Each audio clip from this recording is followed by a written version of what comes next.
seru kepadanya, ia mendengarkan.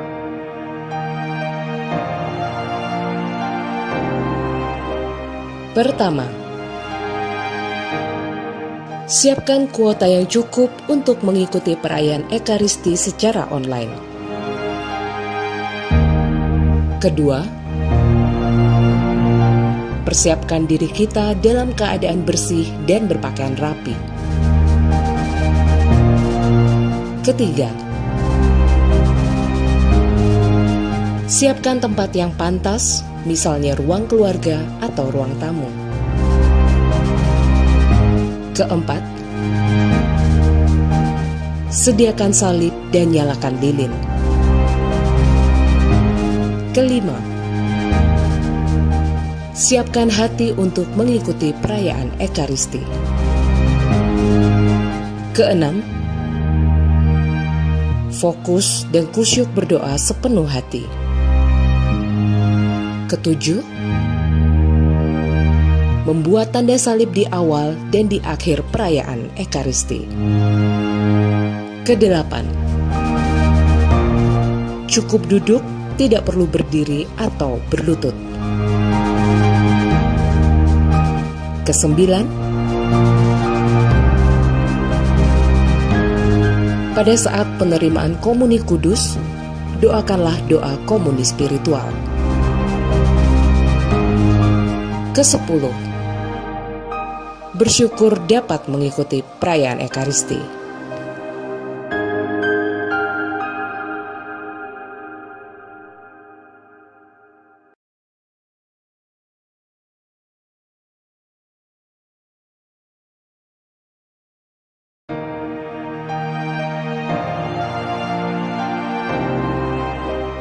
Pertama, siapkan kuota yang cukup untuk mengikuti perayaan Ekaristi secara online. Kedua,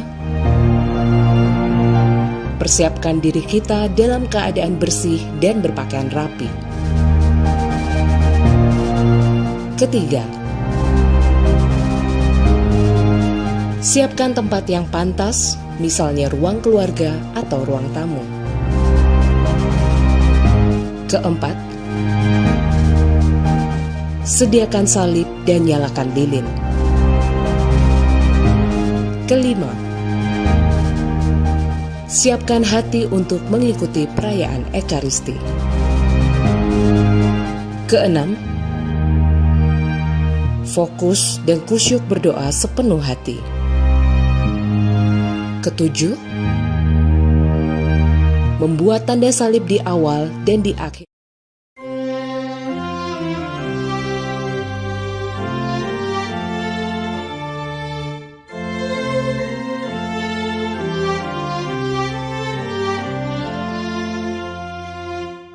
Bagi orang benar Tuhan bercahaya, laksana lampu di dalam gulita.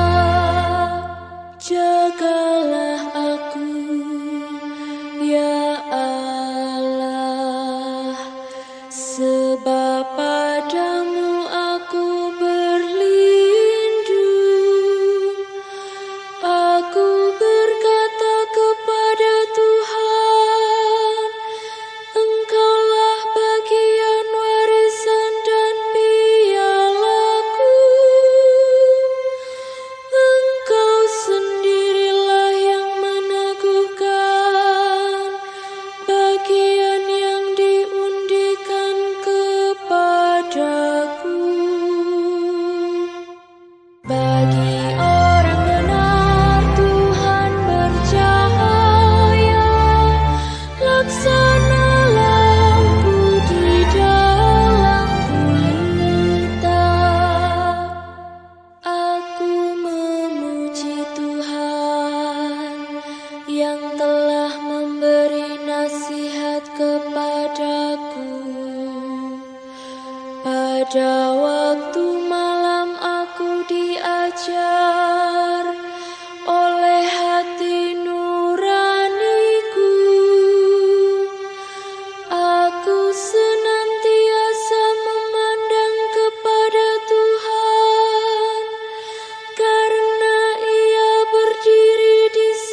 bersukacita dan jiwaku bersorak-sorai, dan tubuhku akan diam dengan tentram, sebab Engkau tidak menyerahkan aku ke dunia orang mati, dan tidak membiarkan orang kudus-Mu melihat kebinasaan.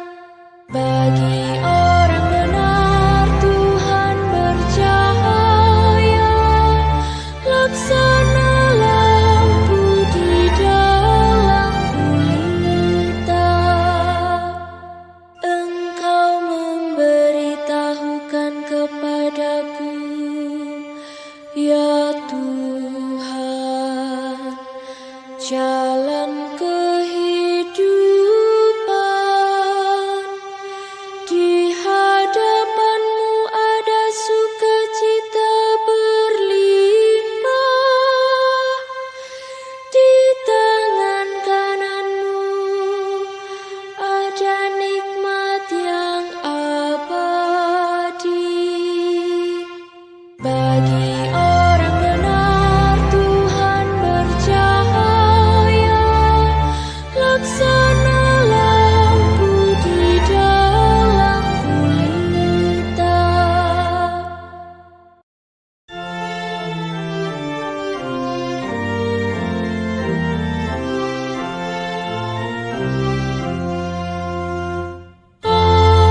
Haleluya, haleluya, haleluya. Terangkanlah kitab suci kepada kami, ya Tuhan Yesus, agar hati kami berkobar-kobar mendengar sabda-Mu. Haleluya, haleluya, haleluya.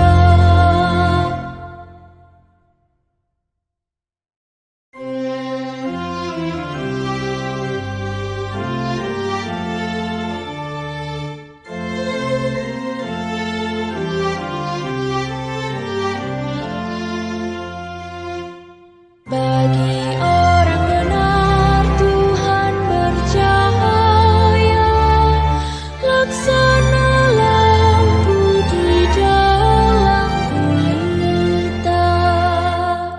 Jagalah aku, ya Allah, sebab padamu aku berlindung. Aku berkata kepada Tuhan, Engkaulah bagian warisan dan pialaku. Engkau sendirilah yang meneguhkan bagian yang diundikan kepadaku. Bagi orang benar Tuhan bercahaya, laksana lampu di dalam gulita. Aku memuji Tuhan yang telah memberi nasihat kepadaku. Pada waktu malam aku diajar oleh hati nuraniku. Aku senantiasa memandang kepada Tuhan, karena Ia berdiri di sebelah kananku. Aku tidak akan goyah. Bagi orang benar Tuhan bercahaya, laksana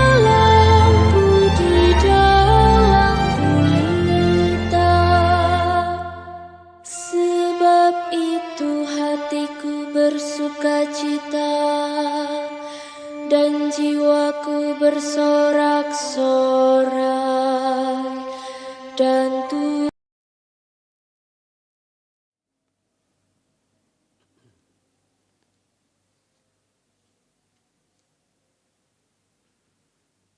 Bumi penuh dengan kasih setia Tuhan, oleh firman Tuhan langit dijadikan.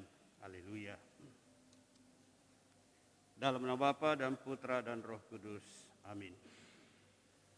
Kasih karunia, rahmat dan damai sejahtera dari Allah Bapa dan dari Putra Yesus Kristus beserta kita. Saudara-saudara kekasih, kita masuki Minggu Paskah keempat. Selalu dirayakan gereja sebagai hari Minggu Panggilan. Kabar kita dalam misa kita ini memusatkan doa kita untuk memohon agar banyak orang disentuh hatinya oleh Tuhan, berani melayani tanpa pamrih. Dia sendiri mengatakan, panenan banyak tetapi pekerja sedikit. Karena itu mintalah kepada yang punya tuayan agar mengirim pekerja-pekerja ke tuayan itu. Artinya Tuhan tahu kita kekurangan, tapi kita harus minta. Kita sadar bahwa kita membutuhkan. Sehingga kalau Tuhan mengirim kepada kita, kita menghargai, kita syukuri. Sehingga kita tidak menjadi pasif di dalam perkembangan iman gereja, tapi kita juga menjadi pelaku. Karena itu saudara-saudari, kita persatukan hati kita dengan hati seluruh umat Katolik sedunia. Karena ini adalah hari Minggu Panggilan sedunia. Semua orang Katolik berseru, merintih ke hadapan Allah. Karena melihat situasi dunia sekarang ini, panggilan makin menurun. Makin sedikit orang yang mau ditarik untuk terlibat di dalam kegiatan, khususnya dalam panggilan selibat. Karena dunia lebih menjanjikan kenikmatan daripada kerjaan Allah secara materi dan dunia. Kita mohon semoga kuasa-kuasa jahat seringkali mempengaruhi kita dengan iming-iming dunia ini dapat diusir seperti sendiri mengusir setan yang menggoda dia untuk menguasai dunia ini asal menyembah setan. Mari kita merendahkan diri hadapan Allah. Kita mengakui dosa-dosa kita agar layak berseru kepada Tuhan, memohon pelayanannya.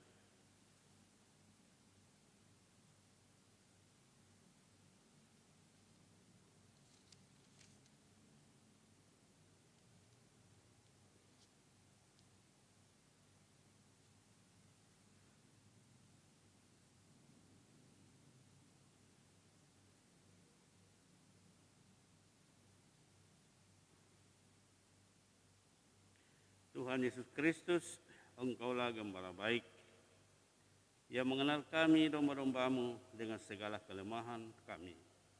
Tuhan, kasihanilah kami. Engkaulah Gembala baik, yang mempertaruhkan hidup-Mu demi keselamatan kami. Kristus, kasihanilah kami. Engkaulah Gembala baik, yang menghidupi kami dengan hidup ilahi-Mu sendiri.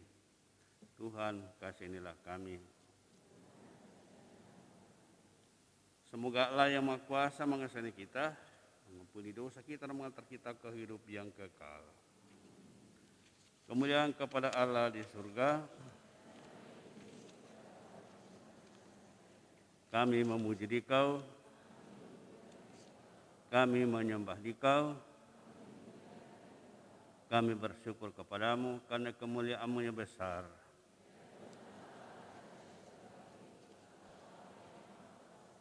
Ya Tuhan Yesus Kristus, Putra yang tunggal,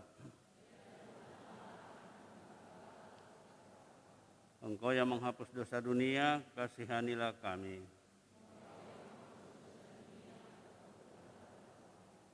Engkau yang duduk di sisi Bapa, kasihanilah kami. Hanya Engkaulah Tuhan,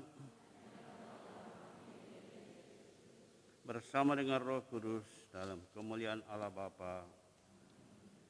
Marilah berdoa.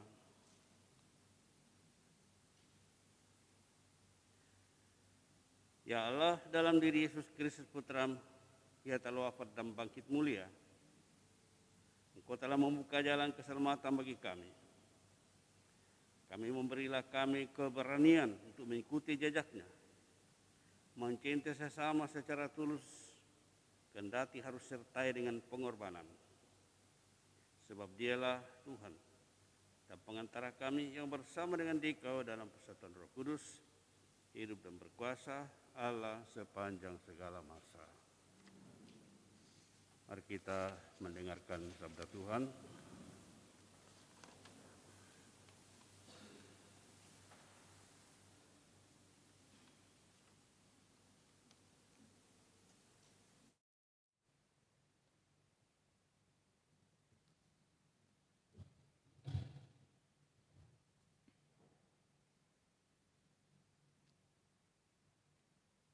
Bacaan dari Kisah Para Rasul. Tatkala dihadapkan kepada Mahkamah Agama Yahudi, karena telah menyembuhkan seorang lumpuh, Petrus yang penuh dengan Roh Kudus berkata, "Hai pemimpin-pemimpin umat dan tua-tua, jika kami sekarang harus diperiksa karena suatu kebajikan kepada seorang sakit dan harus menerangkan dengan kuasa manakah orang itu disembuhkan, maka ketahuilah oleh kamu sekalian dan oleh seluruh umat Israel, bahwa semua itu kami lakukan dalam nama Yesus Kristus, orang Nazaret yang telah kamu salibkan, tetapi dibangkitkan Allah dari antara orang mati. Karena Yesus itulah orang ini sekarang berdiri dengan sehat di depan kamu. Yesus adalah batu yang dibuang oleh tukang-tukang bangunan, yaitu kamu sendiri. Namun Ia telah menjadi batu penjuru, dan keselamatan tidak ada di dalam siapapun juga selain di dalam Dia.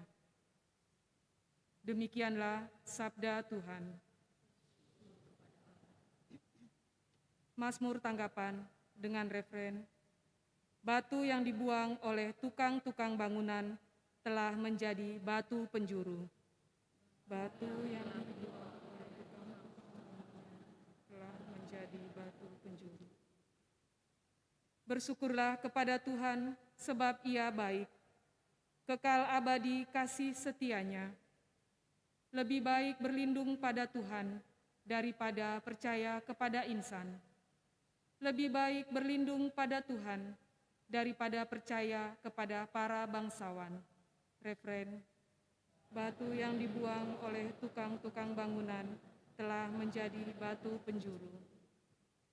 Aku bersyukur kepadamu, sebab Engkau telah menjawab aku dan telah menjadi keselamatanku.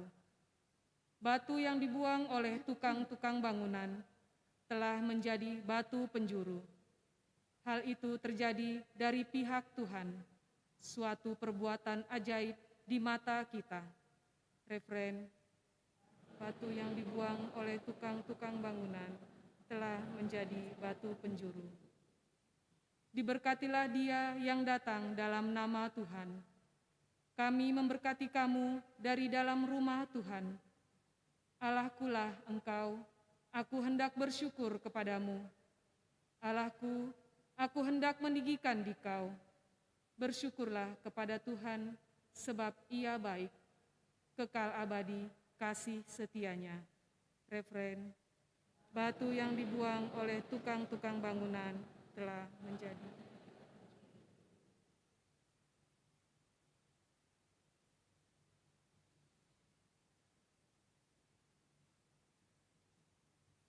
Bacaan dari surat pertama Rasul Yohanes.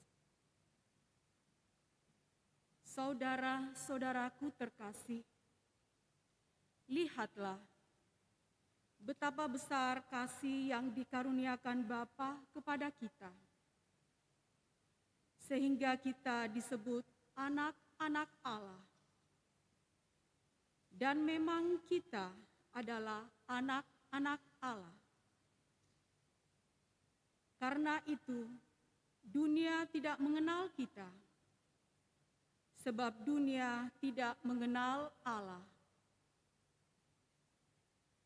Saudara-saudaraku terkasih, sekarang kita adalah anak-anak Allah, tetapi belum nyata bagaimana keadaan kita kelak.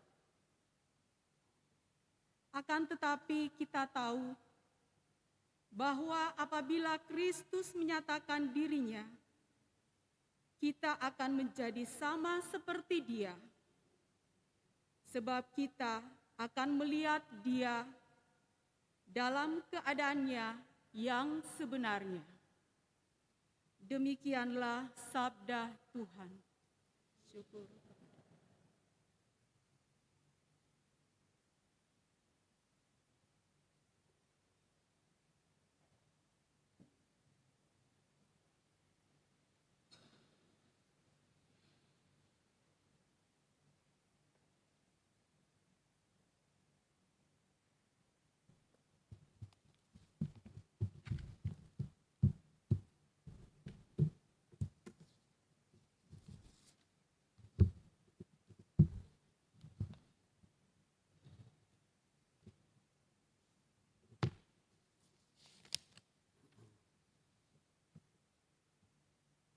Tuhan bersamamu.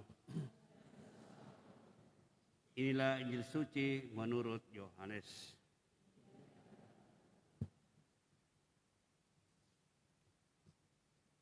Pada suatu hari, Yesus bersabda, "Akulah gembala yang baik. Gembala yang baik memberikan nyawanya bagi domba-dombanya.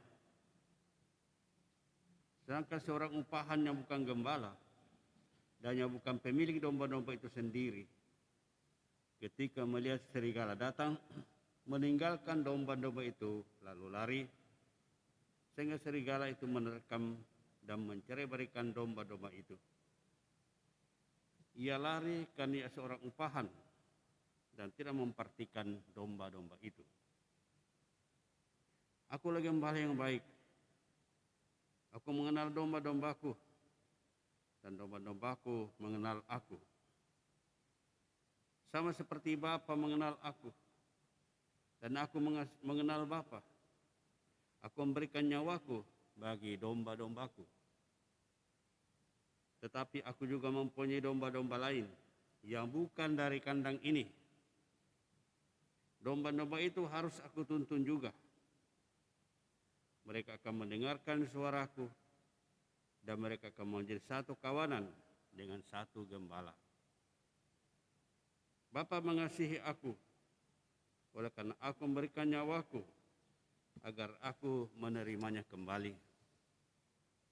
Tidak seorang pun mengambilnya dariku, melainkan aku memberikannya menurut kehendakku sendiri.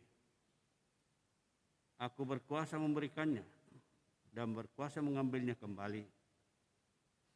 Inilah perintah yang aku terima dari Bapakku." Demikianlah sabda Tuhan. Saudara-saudara kekasih, untuk lebih menyadari pentingnya panggilan khusus dalam gereja,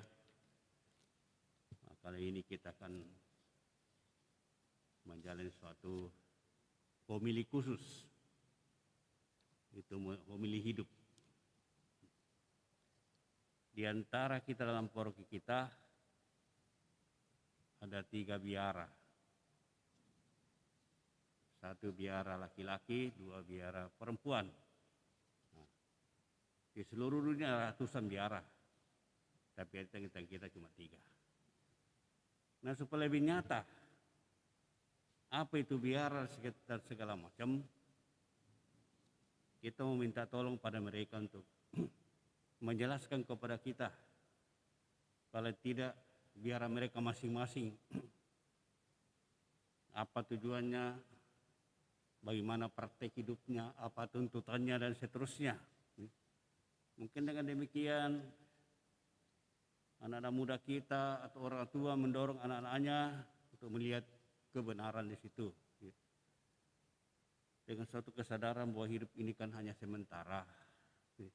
Apapun yang kita peroleh di dunia ini akan berlalu juga.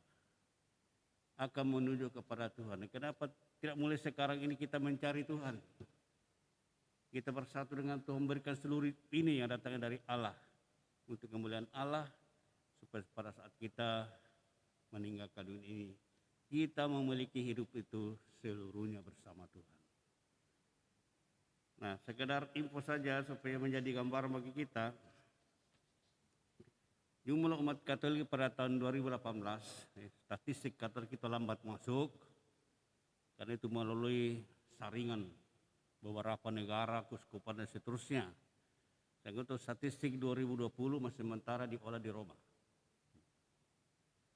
Yang ada terakhir data statistik di Roma adalah jumlah umat Katolik berjumlah 1,33 miliar. Jumlah umat Katolik sedunia. Dari seluruh Kristen, umat Katolik paling banyak. Kalau keseluruhan umat Kristen sekarang 2 miliar 300 atau 200 lah, itu seluruh Kristen. 1,3 itu Katolik, selebihnya dibagi dalam 40.000 sekte Kristen di seluruh dunia. Jumlah uskup berjumlah 5.353. Jumlah imam makin menurun,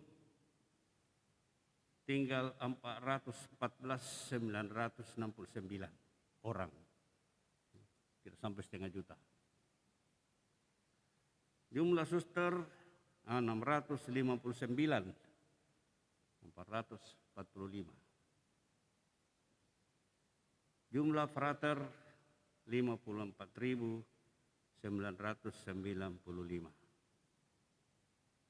Ini tenaga inti. Kemudian ada namanya diakon, diakon permanen. Mereka ditabiskan juga, tetapi tidak pernah menjadi imam. Mereka boleh memberi minyak suci, boleh mengantar komuni, boleh mempermandikan, tapi tidak pernah boleh pimpin misa atau berkas sakramen pertobatan. Itu namanya diakon. Dari istilah diakon ini, pelayan inilah, kita ambil menjadi pro-diakon. Pro-diakon itu membagi komunitas seolah-olah diakon. Pro-diakon. Gambaran dari diakon yang asli. Mereka juga selibat, tidak kawin. Itu ada sekitar 59.000 orang. Itu seluruh dunia. Nah, jadi kalau kita lihat perbandingan seorang imam dengan umat, itu satu orang imam harus melayani kurang lebih 3.200 umat. Andai kata semua imam itu menjadi pastor paroki, dapat coba bayangkan berapa yang berkarya di kategori seperti seminari, pendidikan-pendidikan, ada yang tinggal di biara seperti biara terapis. Mereka hanya berdoa saja. Yang menjadi pastor paroki itu hanyalah imam-imam projo. Karena imam-imam projo tidak cukup, lalu minta bantuan kepada imam-imam biarawan. Biarawan itu seharusnya tinggal dalam biara, berdoa. Tapi kita imam projo, imam yang tugas di lapangan kurang, lalu mereka sebagian ditarik keluar untuk berkarya di luar. Sehingga masih banyak pastor imam yang tidak melayani umat karena tugas-tugas tertentu atau peraturan biaranya mengatakan sedemikian itu. Nah, kita di sini umat 2.500 kurang lebih di paroki kita sampai di stasi. Lebih banyak paroki sampai 30.000 hanya satu imam yang melayani. Nah, Tuhan tahu bahwa kita kekurangan imam, tapi Dia mau supaya kita sadari bahwa kita butuh itu. Seperti anak-anak kalau dia tidak butuh celana, tiba-tiba kasih celana dilempar. Saya tidak butuh ini. Kita bawa ke pasar, kita carikan celana yang paling bagus, saya tidak suka, bukan pilihannya. Mungkin ada celana yang sangat jelek tapi dia suka, dia selalu pakai. Nah, seperti itulah. Kalau kita tidak merasa membutuhkan imam, imam datang yang kita anggap biasa saja. Menyampaikan ajaran gereja, itu bikinanmu sendiri. Kalau kita tidak merasa membutuhkan. Kalau kita membutuhkan, kita menghargai ini adalah pemberian Allah. Kita syukuri kepada Tuhan, kita hargai. Saya kira demikian pembuka. Semua dengan hormat kepada para suster atau frater, sedikit memberikan informasi atau sharing mengenai biara mereka masing-masing. Siapa yang mulai? Frater dulu, lalu suster BKK, lalu suster CJD. Silakan frater.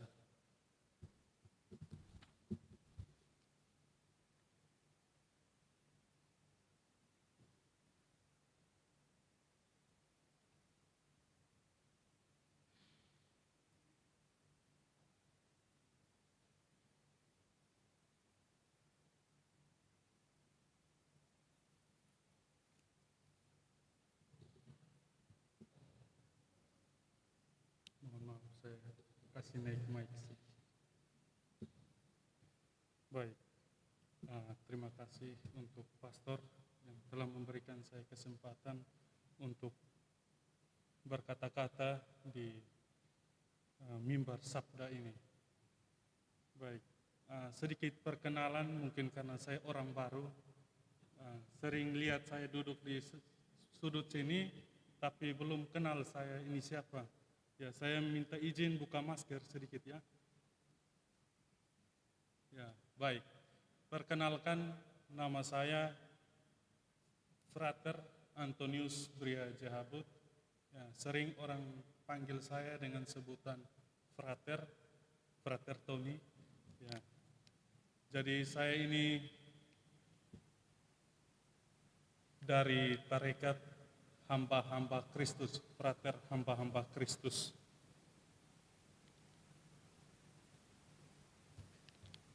Ya, bukan, atau disingkat HHK, bukan hitam-hitam keriting karena saya dari Flores, ya, tapi hamba-hamba Kristus. Baik, itu perkenalan singkat. Saya berasal dari NTT, lebih tepatnya dari Flores, Manggarai. Ya. Kesaksian hidup saya ketika menjalani hidup membiara, terkadang kalau kita lihat itu seperti, saya merefleksikan diri saya itu seperti pohon pepaya. Kenapa saya bilang seperti pohon pepaya? Terkadang kalau kita makan pohon pepaya itu yang masak, pasti rasanya manis. Sedangkan kalau daunnya kita makan itu pahit. Begitu juga saya. Dalam hidup saya ini ada manis dan ada pahitnya. Ya. Pasti Bapak Mama juga mengalami hidup seperti itu ya. Pasti tidak selamanya jalan lurus-lurus saja.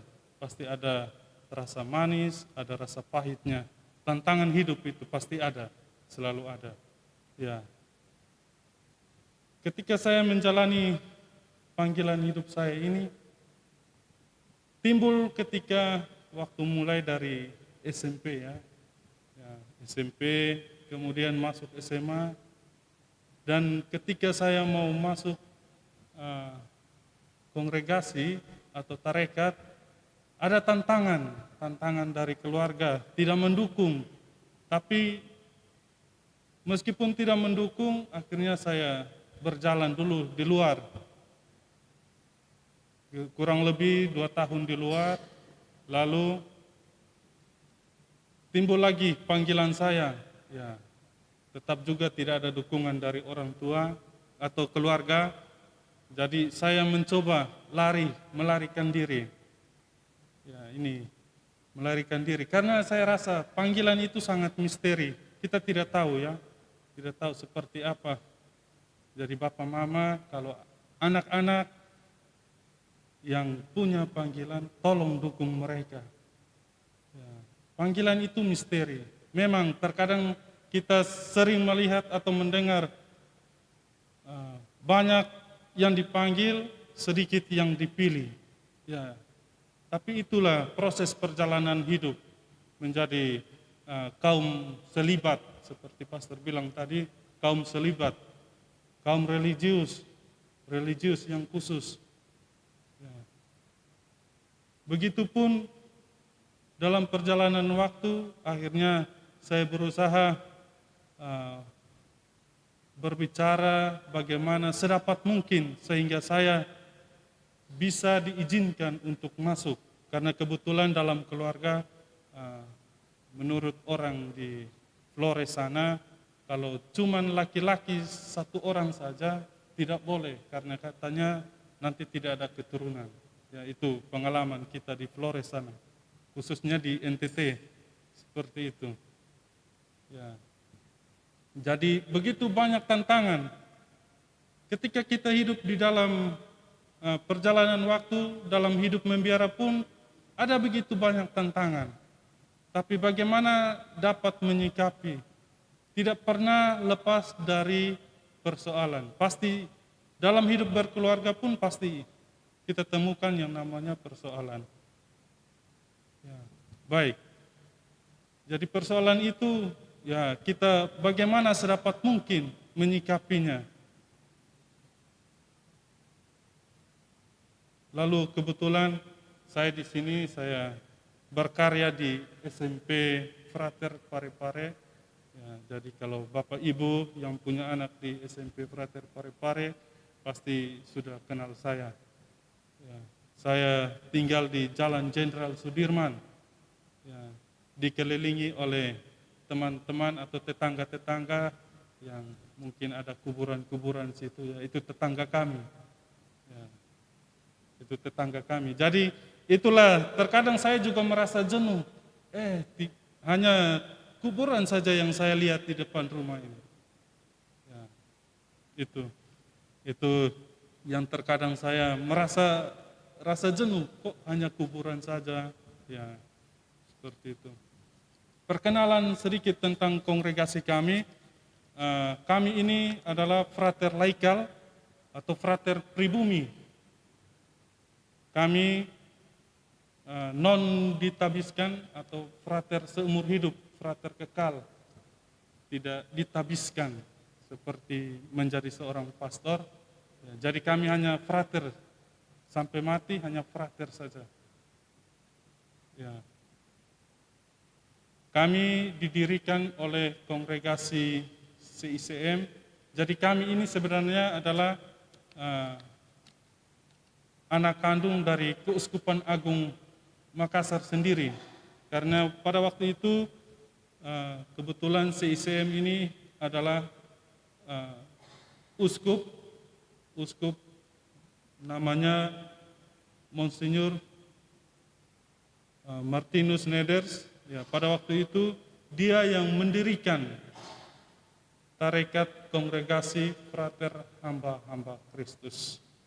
Ya, dalam masa menjadi seorang frater HHK, dia mempunyai 3 tahap. Tahap pertama itu dia harus lewati yang namanya tahap postulan.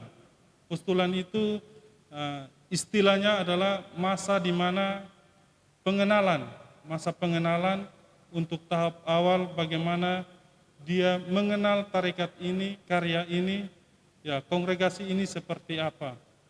Kemudian tahun kedua itu tahun kanonik.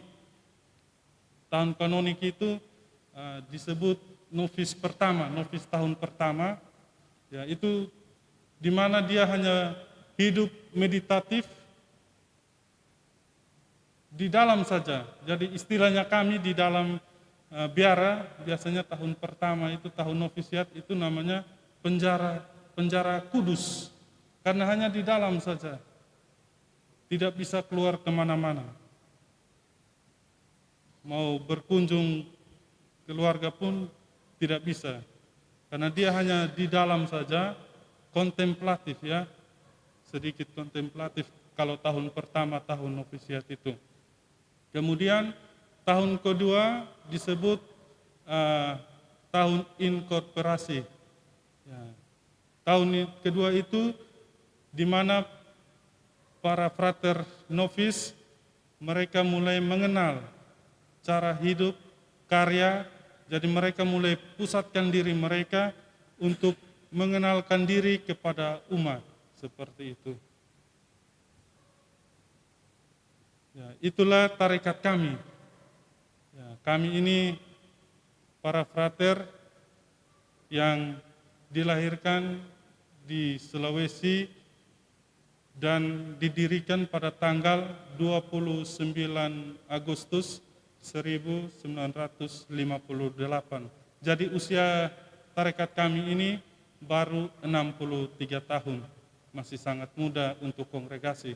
Tapi kalau ukuran orang tua manusia itu sudah masuk lansia ya. Ya, seperti itu. Ya. Sekian dan terima kasih.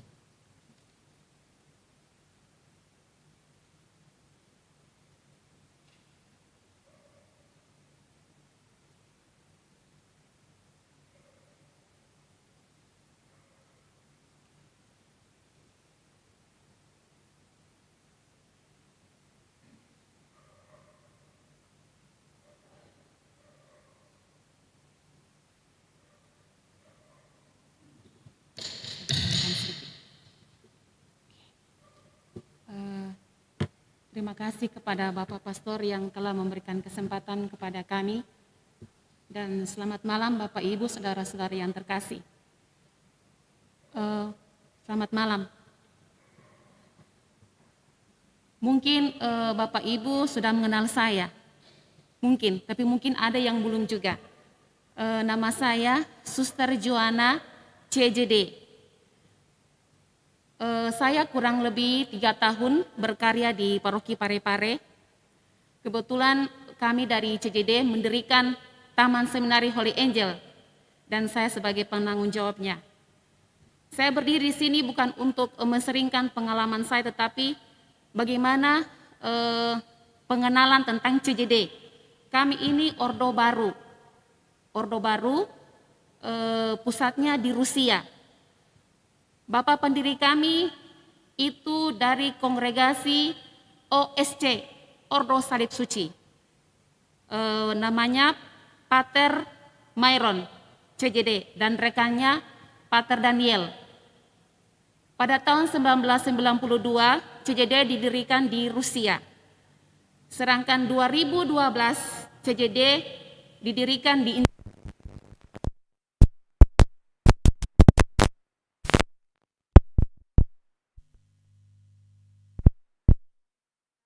Indonesia untuk CJD. CJD kepandangannya Canonici e Jesu Domino atau suster dari Yesus Tuhan, atau disebut juga suster Santo Agustinian, karena kebetulan kami mengambil spiritualitas atau semangat dari Santo Agustinus dari Hippo. Ada 3 misi utama kami, yaitu yang pertama, pendampingan anak-anak terlantar atau anak-anak di panti asuhan, contohnya di Bekasi, dan juga pendampingan wanita-wanita yang hamil di luar nikah. Yang kedua yaitu membantu karya-karya keuskupan, contohnya di bidang pendidikan, kesehatan, dan pastoral.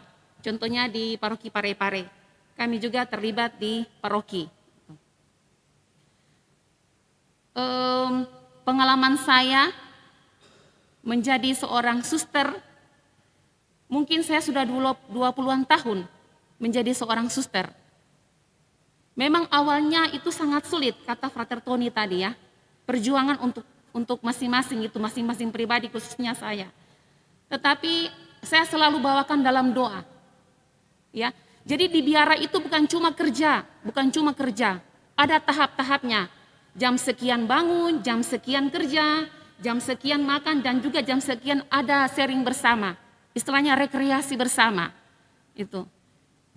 Tahap-tahap menjadi seorang suster CJD, sama seperti Frater Tony tadi, tapi kami ini bukan kongregasi, kami ordo. Ya. Jadi 1 tahun aspiran, 1 tahun postulan, dan 1 tahun masa novisiat. Kebetulan ada 2 postulan kami yang berada di sini, tetapi mereka lagi di Rantepau, di Toraja. Jadi selesai 1 tahun masa novisiat, dia profesi. Kurang lebih 3 tahun atau 6 tahun, itu dilihat perkembangannya. Kalau dia sudah hidup matang, oke, dimajukan untuk berkaul kekal. Seperti itu. Jadi kami sudah, puji Tuhan, kami ini ordo baru, tetapi sudah 5 komunitas kami. Yang pertama itu di Parepare, di Tanah Toraja, di Rantepau. Yang ketiga di Bekasi, Atambua, dan Kupang. Puji Tuhan itu semua dari jalan Tuhan semua. Bahwa luar biasa ini Tuhan, karena ya lumayan anggota kami kurang lebih 40 orang. Itu. Jadi mungkin ada adik-adik kami yang mau bergabung bersama kami, dipersilakan. Mungkin para orang tua jangan menghalangi panggilan mereka. Itu. Jangan menghalangi panggilan mereka. Mungkin di situ panggilan mereka. Ya. Jadi mungkin itu perkenalan dari CGD.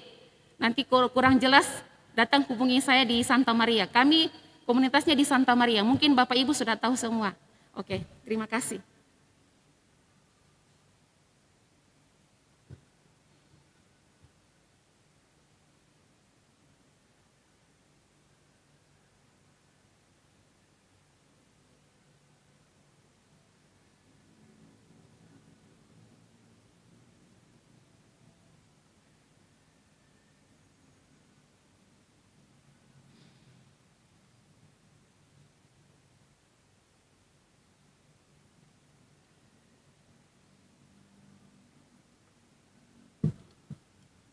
Selamat malam semuanya.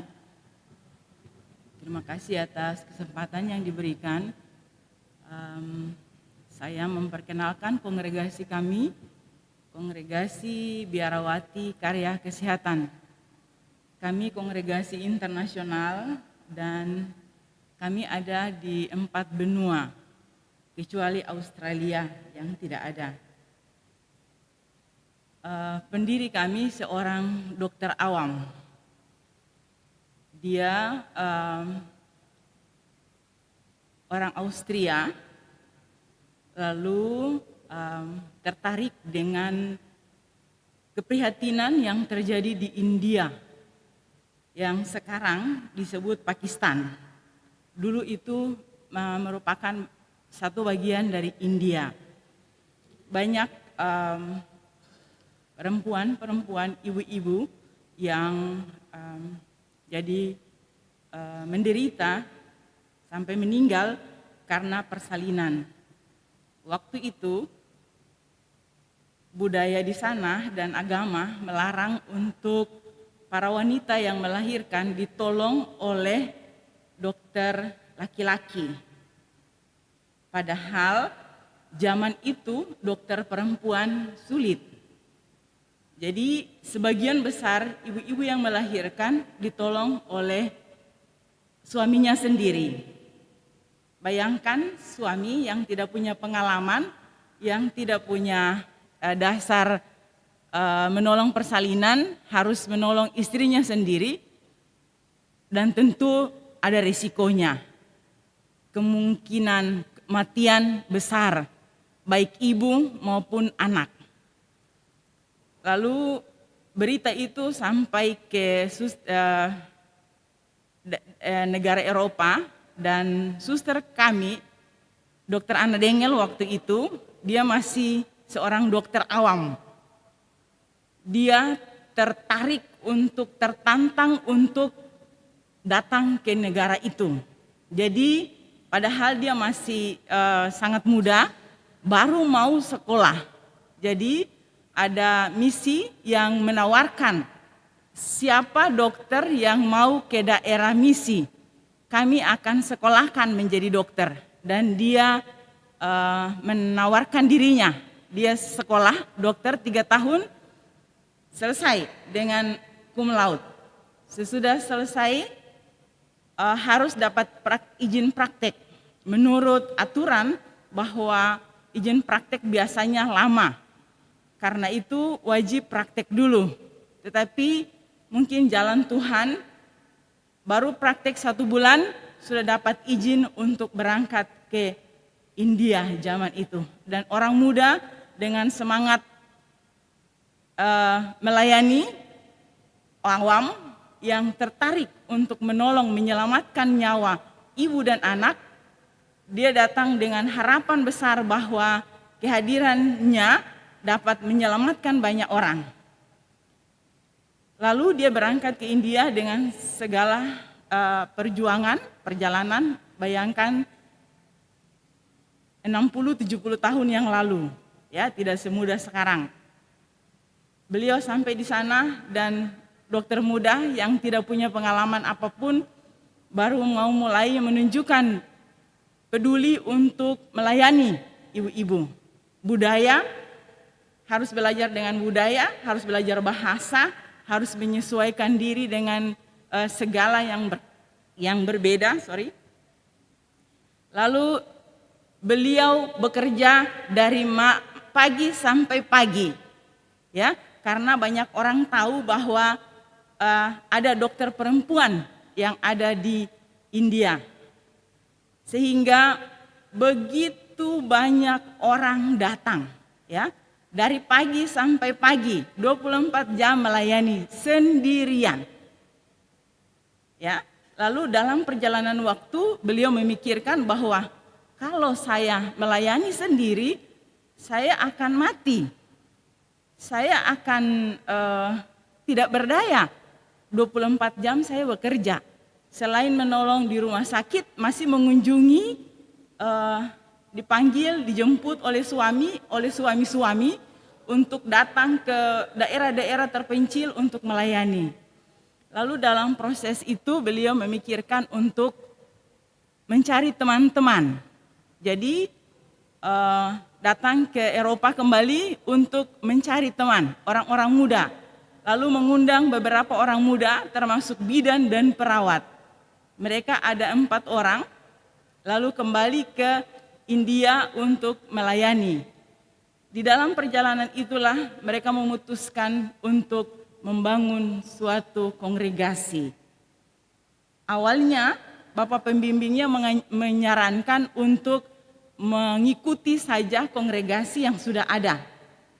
Tetapi di dalam proses beliau menemukan bahwa saya harus mendirikan suatu kongregasi baru yang tujuan khususnya adalah melayani di bidang kesehatan.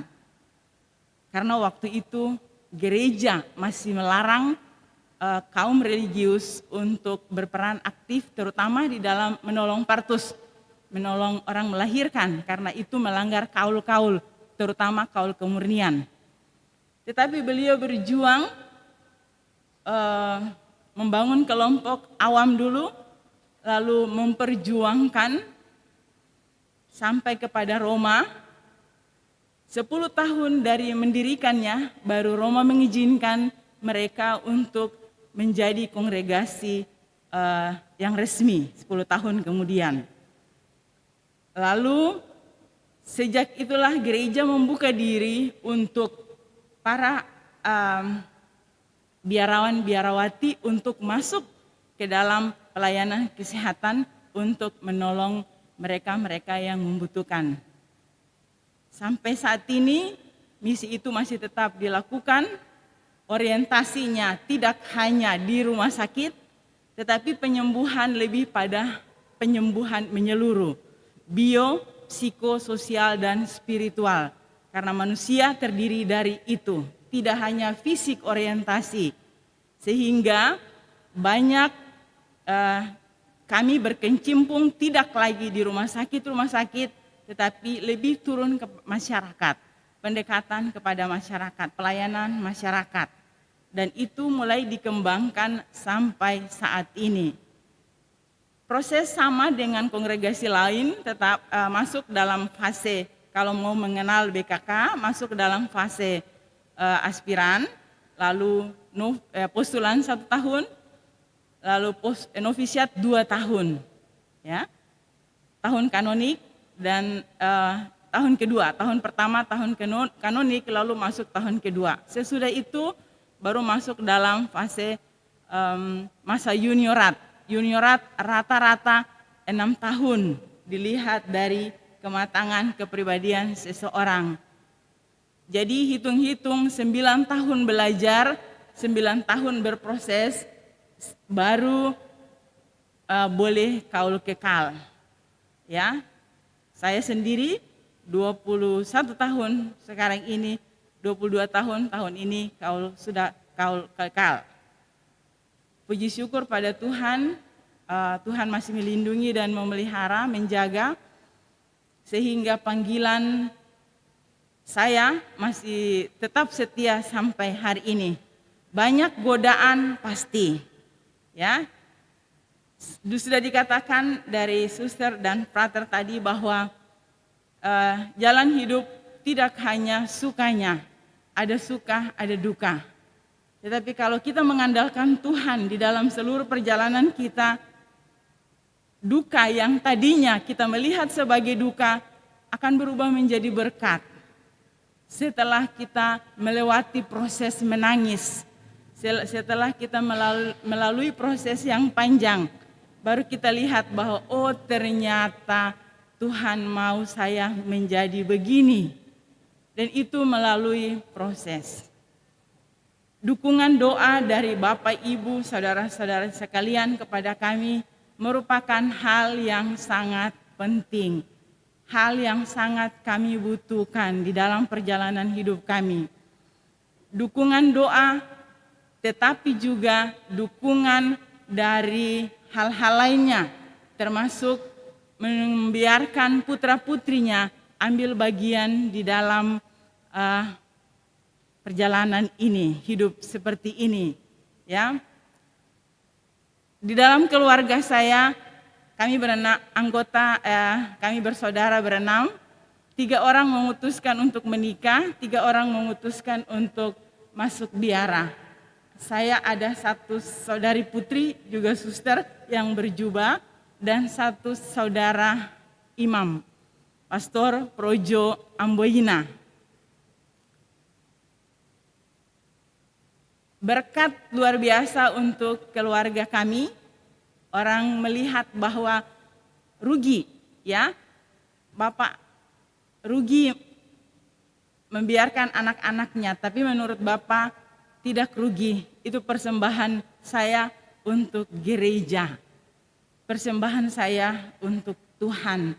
Hitung-hitung rugi ekonomi, iya, tapi untuk Tuhan tidak ada ruginya. Jadi orang muda jangan takut. Kalau Anda yakin bahwa Tuhan memilih Anda untuk ambil bagian di dalam ini, buka diri Anda. Buka diri Anda. Gereja membutuhkan orang-orang muda untuk melanjutkan karya misi ini. Gereja sungguh membutuhkan. Ada keprihatinan, tadi pastor sudah mengatakan bahwa turun drastis. Kalau bukan umat yang mendukung, siapa yang mendukung? Kalau bukan orang-orang muda yang ambil bagian, siapa yang ambil bagian? Untuk itu saya mengajak orang muda untuk membuka hatinya, untuk mencoba menjalani panggilan ini. Ya, dan saya percaya kalau Anda terbuka, Tuhan akan membimbing Anda, Tuhan akan mengarahkan Anda untuk menemukan kebahagiaan. Ya, kebahagiaan tidak selalu diukur dengan materi. Ada kebahagiaan banyak hal yang Tuhan janjikan, ya, akan memberikan 100 kali lipat dan saya mengamini itu, dan saya sudah mengalami itu. Saya meninggalkan satu rumah, saya meninggalkan satu keluarga, tapi saya punya keluarga yang sangat besar di mana-mana. Termasuk keluarga besar saya di Parepare, ya. Saya di mana-mana, saya diterima dengan baik. Saya meninggalkan satu keluarga di Maluku. Saya ke Jakarta, saya punya keluarga di sana. Saya ke Amerika, saya punya keluarga di sana. Saya ke India, saya punya keluarga di sana. Saya ke Afrika, saya punya keluarga di sana. Saya ke Filipina, saya punya keluarga di sana. Tuhan menjanjikan memberikan 100 kali lipat, dan itu betul. Dan saya mengamini itu. Kalau orang muda melihat itu, silakan bergabung dengan kami, dan Anda disiapkan untuk menjadi misionaris juga termasuk ke negara luar Indonesia. Terima kasih, Tuhan memberkati kita semua. Terima kasih, Pak.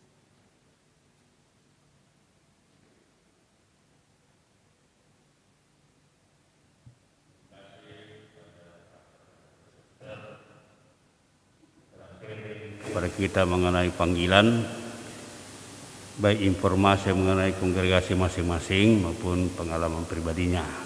Nah, kita tahu bahwa kita sudah diangkat menjadi anak Allah melalui baptisan.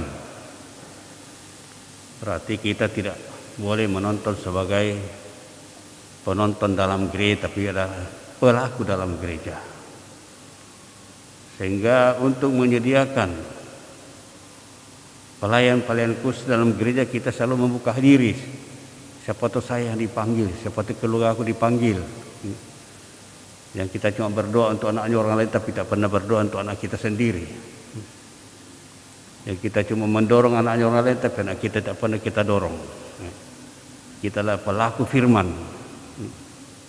Kita siangkan menjadi Allah, tanggung jawab kita adalah menumbuh kembangkan komunitas tubuh Kristus di dunia ini dengan menyediakan tenaga-tenaga khusus. Yesus sendiri menyediakan tenaga khusus melalui pilihan para rasul. Memang dibutuhkan itu. Lalu kemudian banyak orang tergerak hatinya untuk mau terlibat secara penuh seluruh hidupnya untuk menumbuh kembangkan kerajaan Allah, menyertakan cinta kasih Allah di dunia ini. Lalu mereka membentuk kelompok-kelompok, jadi ordo, menjadi kongregasi dengan semangat masing-masing. Ada yang bergerak di bidang pendidikan seperti frater-frater HHK, ada beberapa sekolah mereka prioritas, tapi ada juga pelayanan sosial. Kalau suster BKK kesehatan, kita disebut biara karya kesehatan, berarti fokus utamanya adalah kesehatan. Kalaupun juga kalau saya tinggal di paroki juga membantu di karya pastoral pelayanan paroki. Kalau suster CJD ya, yang kita alami sekarang ini itu pendidikan dan karya pastoral. Sekarang di Bukit Sada itu ada satu PAUD yang sudah diakui oleh Bimas Katolik. Masing-masing agama resmi di Indonesia diberi kesempatan oleh Tuhan untuk mengarahkan kaderisasi anak-anaknya supaya menjadi orang-orang yang tangguh di masa depan dalam imannya. Jangan hanya berkelahi saja, baku fitnah saja karena tidak memahami imannya sendiri, tidak memahami iman orang lain. Nah, maka PAUD di suster di Santa Maria itu namanya PAUD seminari. Semua itu tempat penyemaian anak-anak. Maka teori itu yang masuk itu adalah orang-orang Katolik dan akan dibiasakan untuk mendalami tata cara Katolik, semua yang Katolik. Kalaupun ada juga orang yang memasukkan anaknya saya bukan Katolik tapi Protestan, tapi mereka mau diajak secara Katolik. Karena memang namanya PAUD seminari. khusus memang untuk pembinaan secara dini anak-anak Katolik, secara Katolik. Dan tentu saja yang bukan Katolik itu mungkin harus ada persetujuan orang tuanya. Kalaupun dari Departemen Agama, dari Bimas Katolik sebenarnya cukup hanya orang Katolik saja. Yang sekedar info seperti itu. Jadi mereka itu mewartakan kerajaan Allah melalui karya-karya. Karena kita tidak cukup mewartakan kerajaan Allah dengan berdoa dan ngomong saja, tapi harus dengan karya nyata juga. Selanjutnya beberapa istilah, ada frater, ada bruder, itu sama. Frater itu bahasa Latin, bruder itu bahasa Belanda. Kemudian ada juga istilah frater untuk calon imam, itu frater sementara itu. Kalau sudah habiskan nanti jadi imam bukan lagi frater, sudah menjadi imam. Kalau frater HK dengan bruder CMM atau apa itu seumur hidup. Mereka frater, saudara, istilahnya saudara. Mereka tidak pernah ditabiskan, jadi mereka tidak masuk dalam kelompok hierarki. Kecuali yang saya katakan tadi diakon, ada diakon yang ditabiskan tapi tidak sampai jadi pastor. Itu diakon abadi juga, tidak selibat juga, tidak kawin. Dapat juga diakon yang sementara. Diakon itu persiapan jadi pastor, jadi imam. Biasanya sebelum menjadi imam ditabiskan menjadi diakon dulu. Dan tugas mereka sudah bisa melayani minyak suci, komuni, pembaptisan, segala macam, kecuali Ekaristi Kudus, pengampunan dosa itu belum boleh mereka terima. Nanti setelah habiskan baru mereka boleh lakukan itu. Di dalam gereja namanya hierarki mereka yang ditabiskan, dan itu hanya laki-laki. Belum ada dalam gereja Katolik perempuan ditabiskan. Jadi seluruh suster dalam gereja Katolik itu adalah awam, tidak masuk dalam hierarki. Kalau dalam gereja lain sudah ada seperti Ortodoks, sudah ada imam wanita di Ortodoks. Padahal mereka katakan bahwa mereka itu mengikuti jalur Rasul. Kenapa dalam gereja itu tidak ada wanita ditabiskan? Karena mengikuti jalurnya Yesus. Rasul itu adalah penerus, tanda petik pengganti para rasul. Jadi uskup-uskup itu dan pastor-pastor itu penerus karya para rasul, dan ternyata para rasul itu hanya laki-laki. Jadi kalau Yesus memilih rasul 12 itu laki-laki semua, masa kita mau tambahkan perempuan menjadi uskup atau menjadi pastor? Itu menyalahi. Kalau Yesus menghendaki supaya perempuan jadi pastor, jadi uskup, tentu dia sudah pilih salah satu dari pengikutnya untuk menjadi rasul. Nah, jika kita percaya, aku percaya akan gereja yang satu, kudus, Katolik dan apostolik. Apostolik itu berdasarkan apa dilakukan para rasul dari Yesus sampai hari ini. Lalu berikut, kenapa ada namanya selibat, tidak kawin? Itu bukan suatu keharusan, tapi suatu pilihan. Ke dalam Injil Matius 19 ayat 12, Yesus katakan ada 3 orang yang tidak dapat kawin. Yang pertama adalah orang yang lahir dari sendiri, orang tidak normal, tidak bisa kawin. Kemudian ada orang dijadikan, tidak bisa kawin oleh orang lain. Minta maaf, zaman-zaman dulu ketika kerajaan masih menjamur, masing-masing raja mempertahankan taktanya, lalu semua laki-laki kekar dalam kerajaannya itu dipanggil ke istana menjadi pagar betis. Nah, maaf supaya tidak mengganggu permaisuri atau mengganggu putri raja, tidak ingat-ingat pulang ke rumahnya, mereka dikebiri. Namanya dulu ada hak asasi manusia, daripada mati ya membiarkan diri kebiri, masih hidup. Nah, inilah Yesus katakan ada orang dijadikan demikian oleh orang lain, dikebiri, tidak bisa kawin lagi. Tapi yang ketiga, ada orang yang membuat dirinya tidak kawin demi kerajaan Allah. Lalu Yesus tambahkan, tidak semua orang dapat mengerti itu. Hanya mereka diberi pengertian. Maka siapa mempunyai telinga, hendaklah mendengar.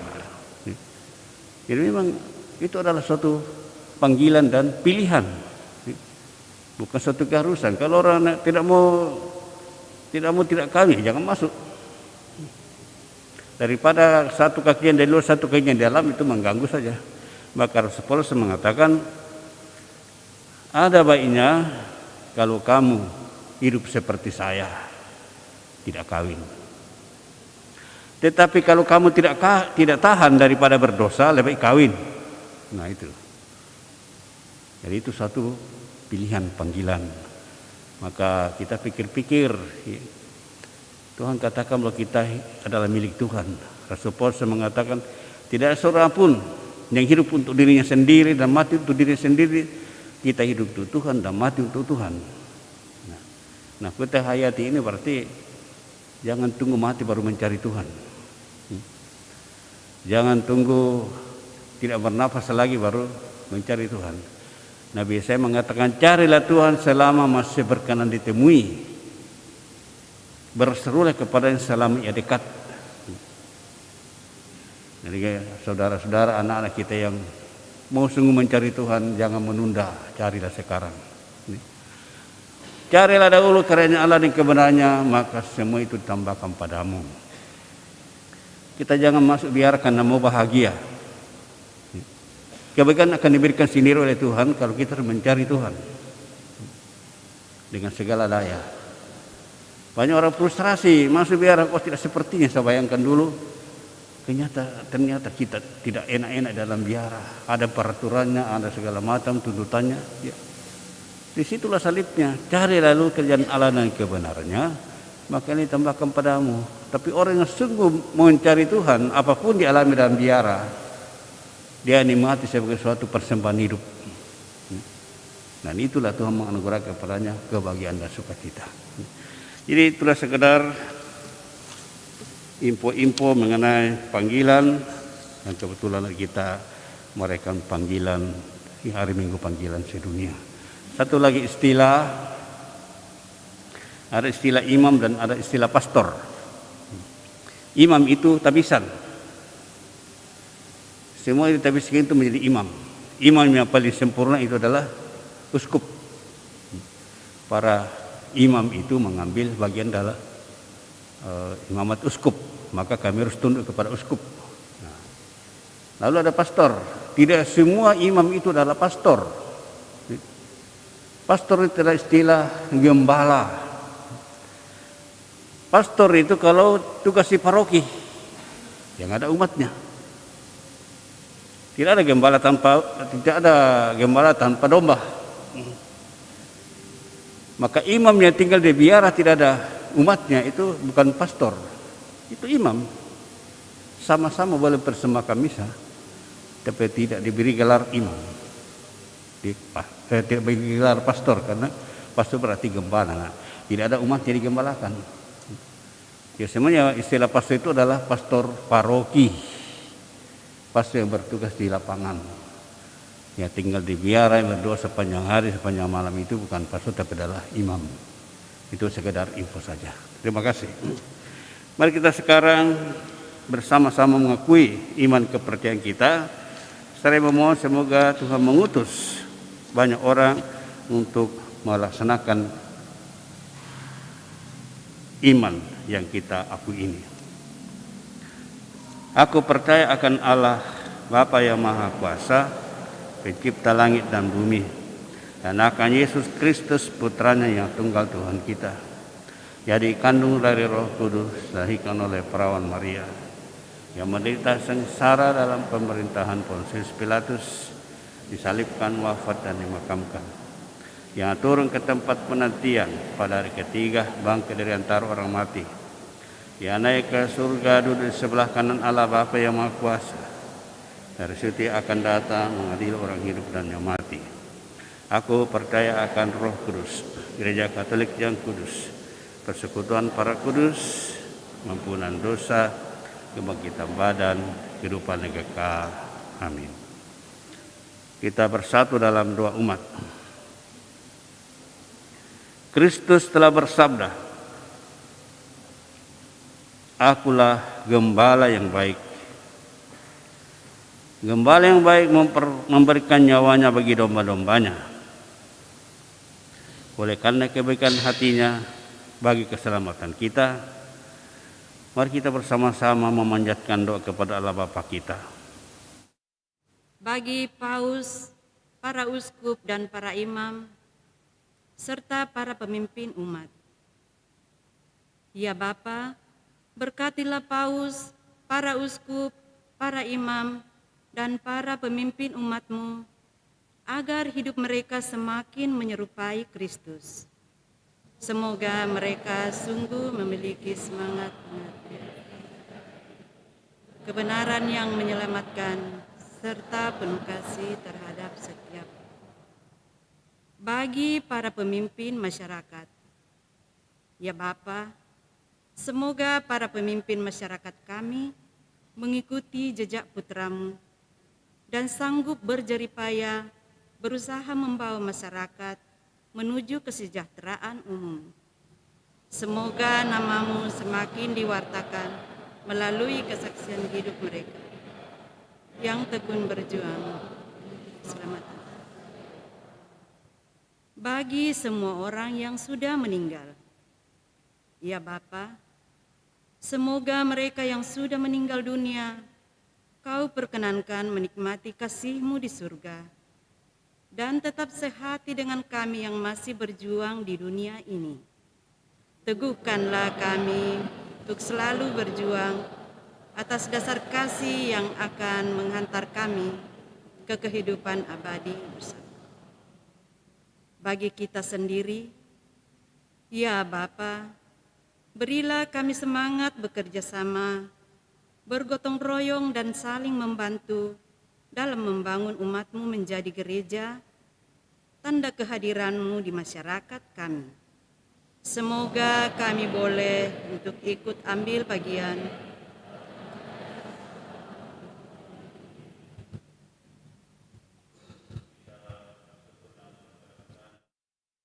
Gabriela Cavania Suroso atas hari ulang tahunnya yang kedua. Bapak yang makasih, kami bersyukur atas ulang tahun Gabriela Cavania Suroso yang boleh dirayakan dengan penuh gembira dalam keadaan sehat walafiat. Mohon berkat-Mu untuk perjalanan selanjutnya, semoga bertumbuh semakin baik, mencintai Engkau seperti Tuhan Yesus sendiri semakin mencintai Engkau, semakin berkenan kepada manusia. Semoga Engkau menjauhkan dia dari segala kesesatan, iman, sakit, penyakit, agar hidupnya merupakan pujian yang harum untuk kemuliaan nama-Mu. Kami mohon keselamatan arwah untuk Francisca Femi Amalia yang 100 hari yang lalu telah Engkau panggil kembali ke hadirat-Mu. Ampuni segala dosanya ya Tuhan. Bukakan pintu surga, pintu kehariman hati-Mu. Layaklah bergabung dengan orang-orang pilihan-Mu dalam karya-Mu yang janjikan oleh putra-Mu sendiri bagi orang-orang yang percaya kepadanya. Kami mohon. Kita berdoa untuk kita masing-masing.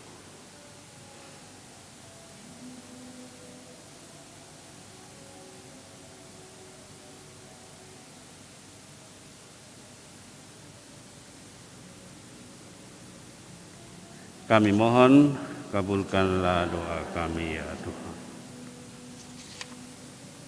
Allah Bapa kami, sumber kehidupan dan kegiatan, kami bersyukur Kau perkenankan ikut serta dalam kehidupan ilahi-Mu, serta karya penggembalaan putra-Mu. Berilah kami kekuatan agar selalu setia dalam perkara-perkara kecil, dan sepenuh hati untuk menjalankan kehendak-Mu. Demi Kristus Tuhan dan pengantara kami.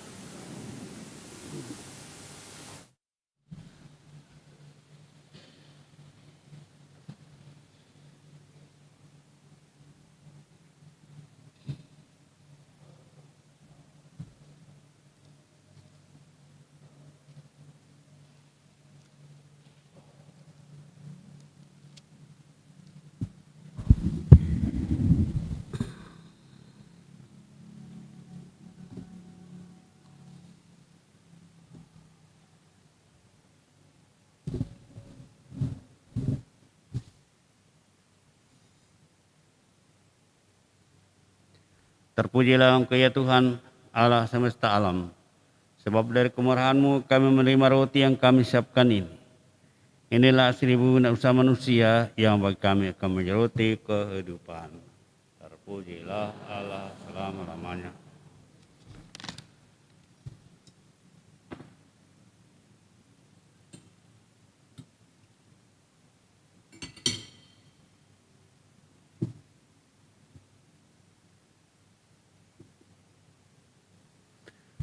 Terpujilah Engkau ya Tuhan, Allah semesta alam, sebab dari kemurahan-Mu kami menerima anggur yang kami siapkan ini. Inilah hasil dari pohon anggur dari usaha manusia yang bagi kami akan menjadi minuman rohani. Terpujilah Allah selama-lamanya.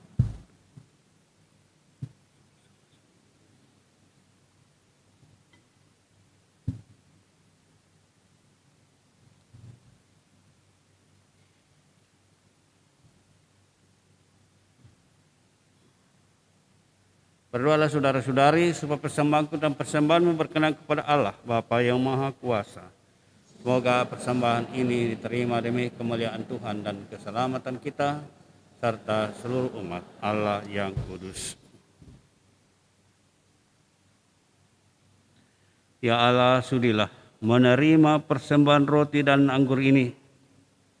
Semoga kami semakin menyadari betapa besar pengorbanan Putra-Mu bagi kami, sehingga kami pun berani berkorban demi sesama kami, terutama membuka hati kami untuk mengikuti Putra-Mu di dalam panggilan-panggilan khusus. Sebab Dialah Tuhan dan pengantara kami, hidup dan berkuasa bersama Dikau dalam persekutuan Roh Kudus, Allah sepanjang segala masa. Tuhan bersamamu, marilah mengerahkan hati kepada Tuhan. Marilah bersyukur kepada Tuhan Allah kita. Sungguh layak dan sepantasnya Bapa, kami memuji Dikau senantiasa. Namun tersimu pada saat ini, layaklah Engkau kami muliakan lebih meriah, sebab Kristus anak domba Paskah kami sudah dikorbankan dan kini bangkit dengan jaya. Sebab telah binasalah kekuasaan dosa yang dulu berjaya, dan telah dipugarlah seluruh alam yang dulu rusak. Dalam Dia pula hidup kami yang merana mendapat makna dan kekuatan baru. Dari sebab itu di seluruh muka bumi, umat bersukaria merayakan kegembiraan Paskah bersama segenap penghuni surga dan para malaikat yang bermada memuliakan keagungan-Mu sambil tak henti-hentinya berseru, Kudus, kudus, kuduslah Tuhan, Allah segala kuasa. Surga dan bumi penuh kemuliaan. Terpujilah Engkau di surga. Diberkati yang datang dalam nama Tuhan. Terpujilah Engkau di surga. Sungguh kuduslah Engkau ya Bapa, sumber segala kekudusan. Maka kami mohon kuduslah persembahan ini dengan pencurahan Roh-Mu, agar bagi kami menjadi tubuh dan darah Putra-Mu terkasih, Tuhan kami Yesus Kristus. Ketika akan diserahkan untuk menanggung sengsara dengan rela, Yesus mengambil roti, mengucap syukur kepadamu, lalu memecahkan roti itu, memberikannya kepada murid-muridnya seraya berkata, terimalah dan makanlah, inilah tubuhku yang diserahkan bagimu.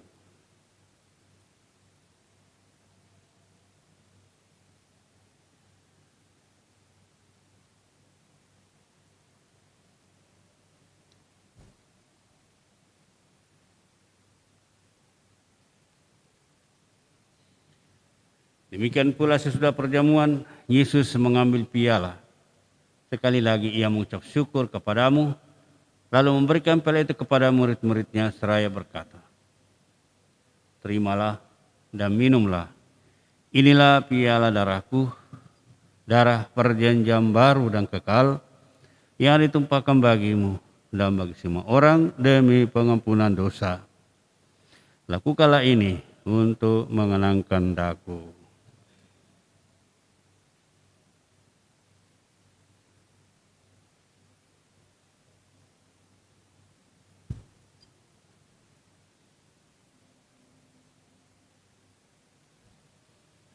Marilah menyatakan misteri iman kita. Wafat Kristus kita maklumkan, kebangkitannya kita muliakan, kedatangannya kita rindukan. Sambil mengenangkan wafat dan kebangkitan Kristus, kami mempersembahkan kepadamu ya Bapa, roti kehidupan dan piala keselamatan. Kami bersyukur sebab kami kuanggap layak menghadap Engkau dan berbakti kepadamu. Kami mohon agar kami yang menerima tubuh dan darah Kristus dihimpunnya satu umat oleh Roh Kudus. Bapa, perhatikanlah gerejamu yang tersebar di seluruh bumi. Sempurnakanlah umat dalam cinta kasih, dalam persatuan dengan Bapak Paus kami Fransiskus, Uskup kami Yohanes, serta para imam, diakon, dan semua pelayan sabdamu. Ingatlah akan hambamu. Ia telah kau panggil menghadap hadirat-Mu. Akan semua saudara-saudari kami kaum beriman yang telah meninggal dengan harapan akan bangkit. Akan semua orang yang telah berpulang dalam kerahiman-Mu. Terimalah mereka dalam cahaya wajah-Mu. Kasihanilah kami agar kami pun Engkau terima dalam kebaikan abadi. Bersama Santa Maria, perawan dan Bunda Allah, bersama para rasul dan orang kudus dari masa ke masa, yang hidupnya berkenan di hati-Mu. Semoga kami pun Engkau perkenankan, turut serta memuji dan memuliakan Dikau, dengan pengantaran Yesus Kristus Putra-Mu. Dengan pengantaran Kristus, bersama Dia dan dalam Dia, bagi-Mu Allah Bapa yang Maha Kuasa, dalam persekutuan dengan Roh Kudus, segala hormat dan kemuliaan sepanjang segala masa.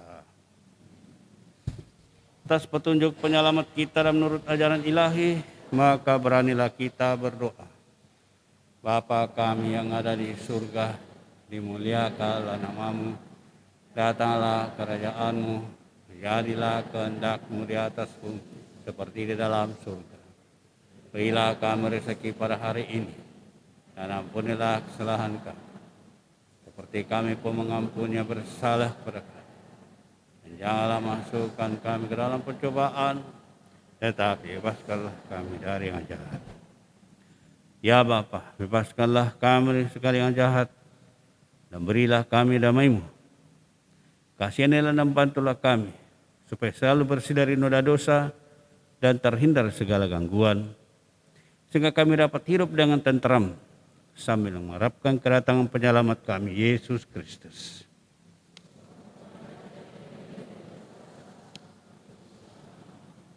Tuhan Yesus Kristus, Engkau bersabda kepada para rasul, "Damai kutinggalkan bagimu, damai kuberikan kepadamu.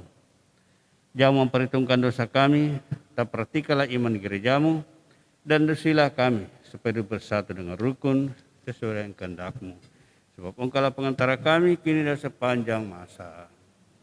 Damai Tuhan bersamamu.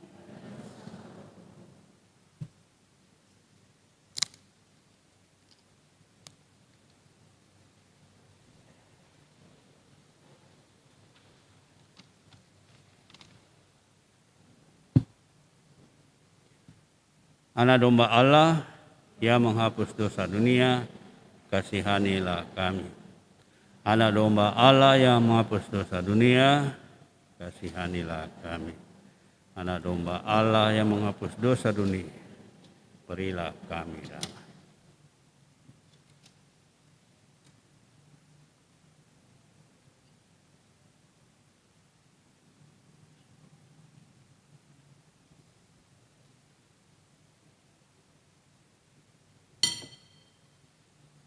Mohon bantuan satu suster.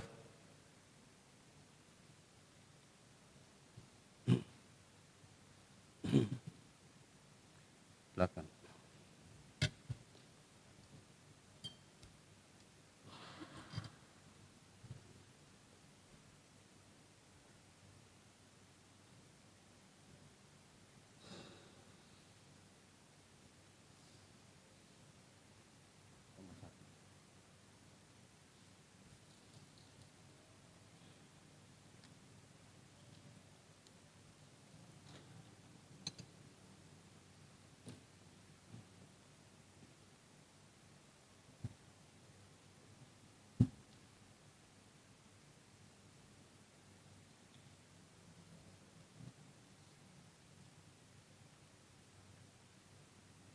Saudara-saudara terkasih, inilah domba Allah yang menghapus dosa dunia. Berbahagia kita sekalian yang diundang ke perjamuannya.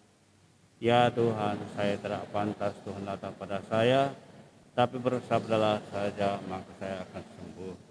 Tubuh dan darah Kristus.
Jiwaku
Datanglah sekurang-kurangnya secara rohani ke dalam hatiku.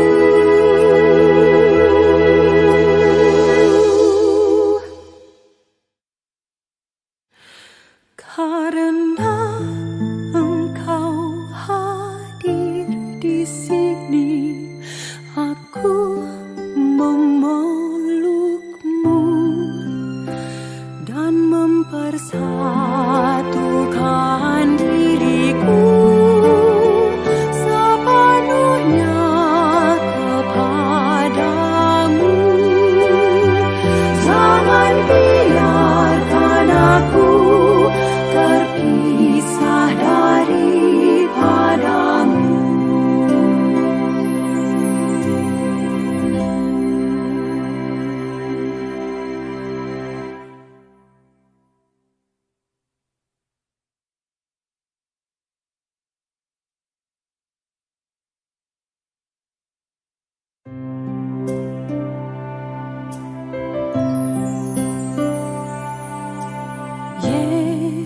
Yesusku, aku percaya Engkau sungguh hadir dalam sakramen Maha Kudus. Aku mencintaimu lebih dari segalanya, dan aku merindukan kehadiranmu dalam jiwaku.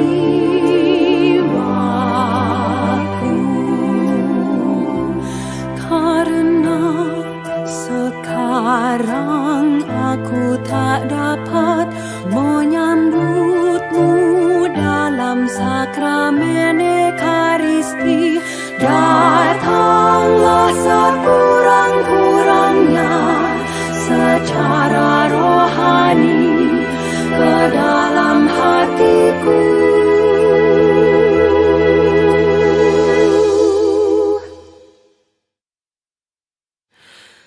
Karena Engkau hadir di sini, aku memelukmu.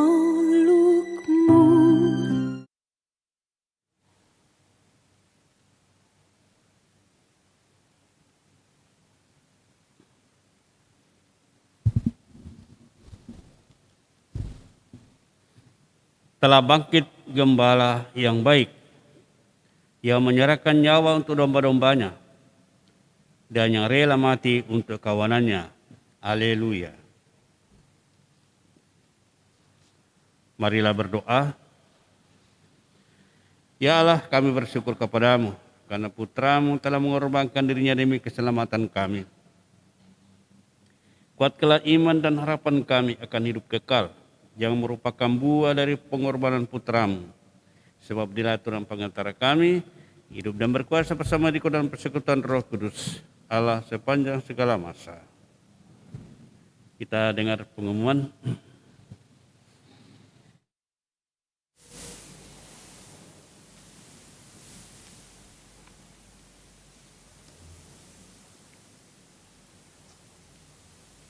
Warta Proki tanggal 24 dan 25 April 2021.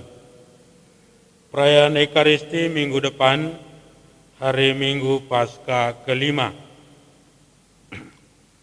Perayaan Ekaristi hari Sabtu tanggal 1 Mei 2021, Misa jam 18.15. Para petugas, Lektor pertama Ibu Martina Kurniati, Lektor kedua Ibu Sisilia Jumianti, doa umat Ibu Miriam Elizabeth B.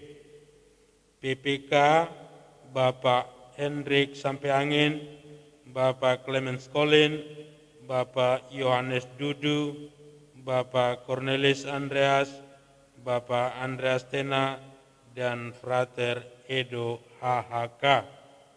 Warta Proki, Bapak Noldi Rengkuan. Perayaan Ekaristi hari Minggu tanggal 2 Mei 2021, Misa jam 7.30. Petugas Lektor 1, Ibu Rosita Masora, Lektor 2, Ibu Mariana Pagau, dan doa umat Ibu Faustina Sugiyati.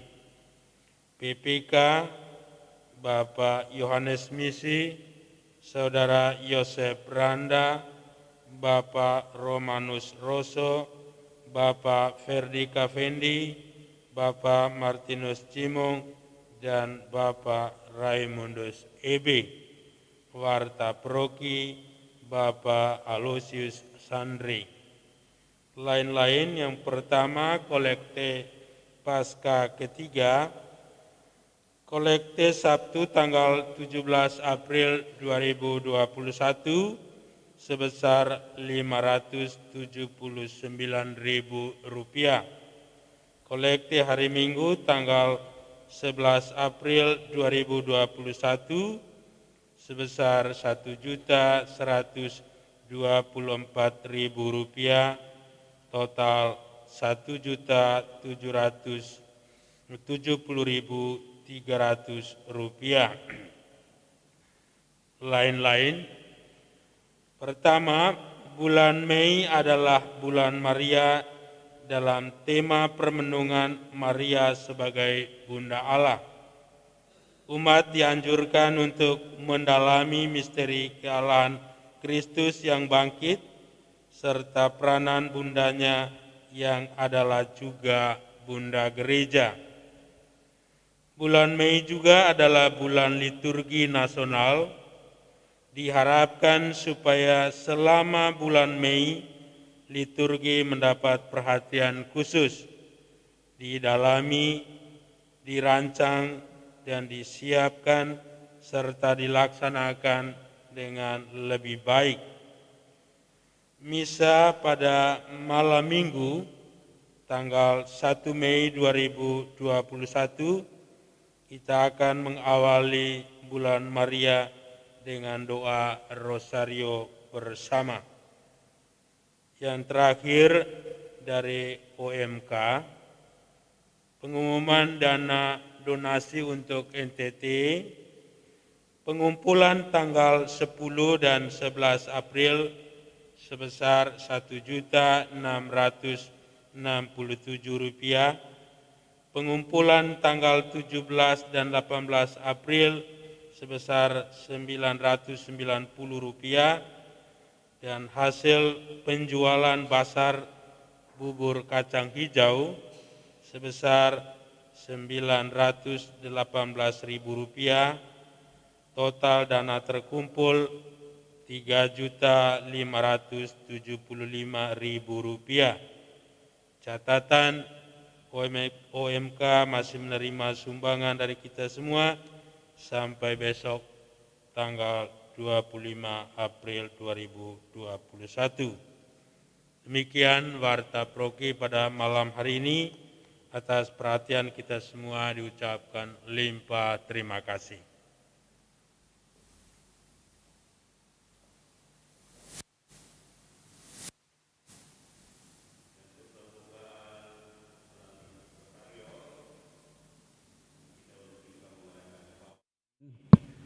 Kita akan memulai doa Rosario jam 6 kurang 10 menit. Supaya jangan buru-buru, ya. Jadi yang mau ikut doa Rosario pembukaan bulan Maria, tentu cepat-cepat datang. Karena misa mulai jam 6:15, tapi kita akan mulai dengan doa Rosario dulu, devosi dulu. Demikian informasi dan terima kasih. Kita akhiri perang kita dengan memohon berkat kekuatan rahmat dari Allah. Tuhan bersamamu. Semoga saudara sekalian senantiasa dilindungi, disertai dibimbing oleh berkat Allah yang Maha Kuasa, Bapa dan Putra dan Roh Kudus. Amin. Saudara-saudari, perayaan kita telah selesai.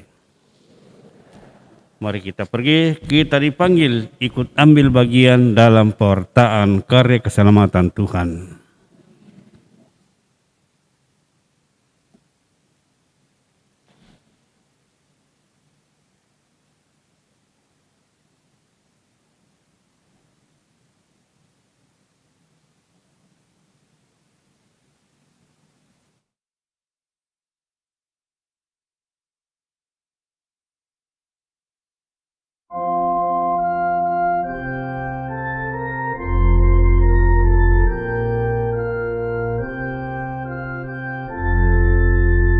Biarlah cahaya wajah-Mu menyinari kami, ya Tuhan.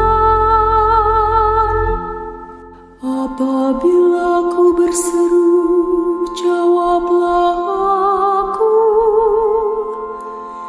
Ya Allah yang membenarkan daku,